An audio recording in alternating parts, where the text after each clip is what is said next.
The silence wasn't what broke Maya's heart that evening at the charity gala. It was the way 12-year-old Emma Sterling sat perfectly still in her designer dress, watching hundreds of adults pretend she didn't exist, while her billionaire father Richard Sterling worked the room, shaking hands and commanding attention with his booming voice. His daughter remained invisible, a ghost in plain sight, surrounded by people too uncomfortable or too important to acknowledge. The girl who lived in a world without sound. Maya Rodriguez had seen enough. As a pediatric nurse who spent her days communicating with children who couldn't always use words, she recognized the hollow look in Emma's eyes. It was the same expression she'd witnessed in countless hospital rooms, the resigned acceptance of being overlooked, misunderstood, and ultimately forgotten. The opulent ballroom of the Four, seasons buzzed with conversations about tax, write-offs, and networking opportunities. Crystal chandeliers cast dancing shadows across marble floors where Chicago's elite mingled, their laughter echoing off gilded walls. Maya felt distinctly out of place in her thrift store evening gown, having only attended because her hospital had received a last-minute invitation. She'd come hoping to secure funding for their new children's wing, but watching Emma's isolation made her original mission seem trivial. Richard Sterling dominated every conversation he entered, his presence magnetic and commanding. Forbes had recently featured him on their cover, dubbing him the infrastructure king after his latest billion-dollar deal. But despite his public success, Maya noticed how his eyes would dart nervously toward his daughter before quickly returning to his business associates. There was love there, buried beneath layers of helplessness and corporate conditioning. Emma sat at table 7, methodically arranging her silverware while adults at neighboring tables discussed her father's empire, as if she were furniture. Maya watched a well-meaning woman lean over and speak loudly at Emma, apparently believing volume could bridge the communication gap. The girl's face remained pleasantly blank, having long since perfected the art of appearing engaged while actually being completely excluded. Unable to watch any longer, Maya approached Emma's table. She didn't announce herself or make a grand gesture. Instead, she simply sat down and began signing. "Hello? My name is Maya. I love your dress. That shade of blue reminds me of the ocean." Emma's fork clattered against her plate. Her eyes widened with shock, then filled with tears that she quickly blinked away. For a moment, she just stared at Maya's hands as if they were performing magic. "You can sign?" Emma's own hands moved with elegant precision, her face transforming with an emotion Maya recognized immediately: hope. "I can. I work with children at the hospital, many of whom use sign language. I've been watching you tonight, and I thought you might like some real conversation." Emma's smile could have powered the entire ballroom. "Nobody here knows how to talk to me except my interpreter, but Dad sent her home early because he said it looked too clinical for the photos." Maya's heart clenched. She glanced across the room where Richard Sterling was deep in conversation with 2 senators, his animated gestures emphasizing whatever point he was making.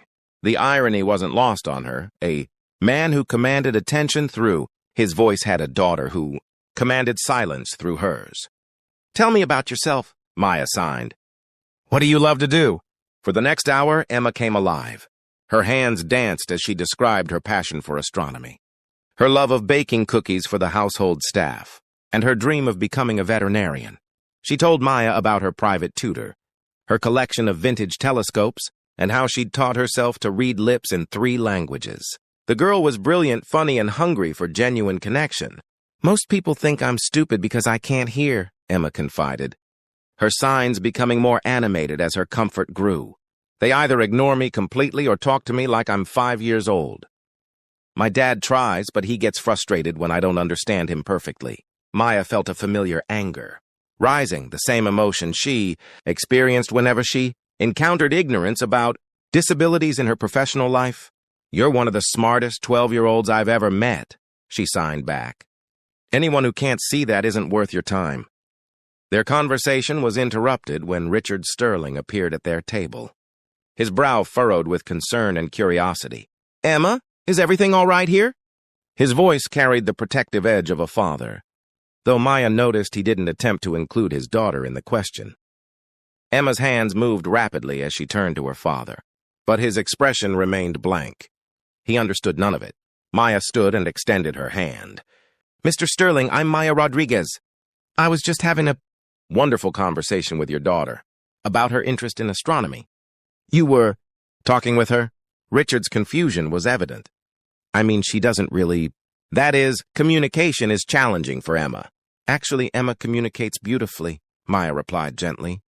"She was just telling me about her theory regarding the possibility of life on Europa. Quite sophisticated thinking, really." Richard looked between Maya and his daughter, something shifting in his expression.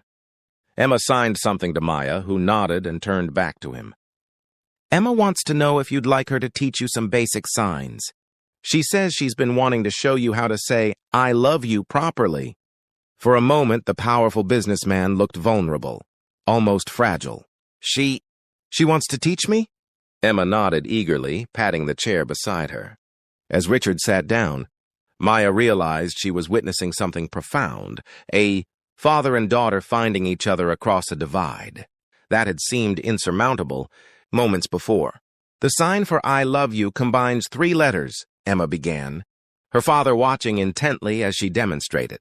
"I, L, and Y like this." She showed him the hand position, then guided his fingers into the same shape.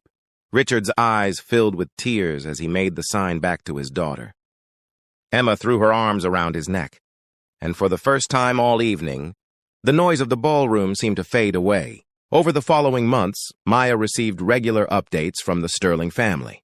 Richard had hired a full-time ASL instructor and was learning alongside Emma during their newly instituted daily conversation hours. He'd also established a foundation providing sign language, education, and deaf awareness programs to schools across the country.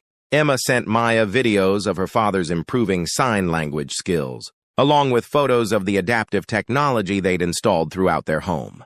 But the most touching message came 6 months later, a formal invitation, written in Emma's careful handwriting, inviting Maya to Richard's first public speech delivered entirely in sign language keynote address at a conference for deaf and hard-of-hearing entrepreneurs. The day of the speech, Maya sat in the front row watching Richard. Sterling commanded attention not through his voice but through his hands.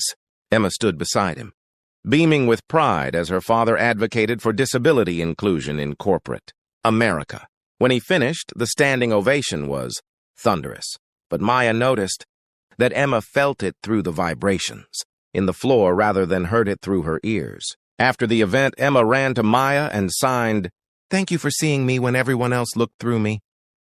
But Maya knew the truth. She hadn't rescued Emma that night at the charity gala. She'd simply recognized what had always been there, a brilliant, loving girl who deserved to be heard even without sound. Sometimes the most profound conversations happen in complete silence, and sometimes the greatest gift we can give someone is the simple acknowledgement of their voice, however they choose to use it. In a world that often moves too fast to notice those who communicate differently, Maya had learned that kindness isn't about grand gestures or dramatic interventions. It's about sitting down, paying attention, and choosing to connect across whatever barriers might exist. And sometimes, when we open ourselves to truly listening, even with our eyes, instead of our ears, we discover that the most important things people have to say transcend sound entirely.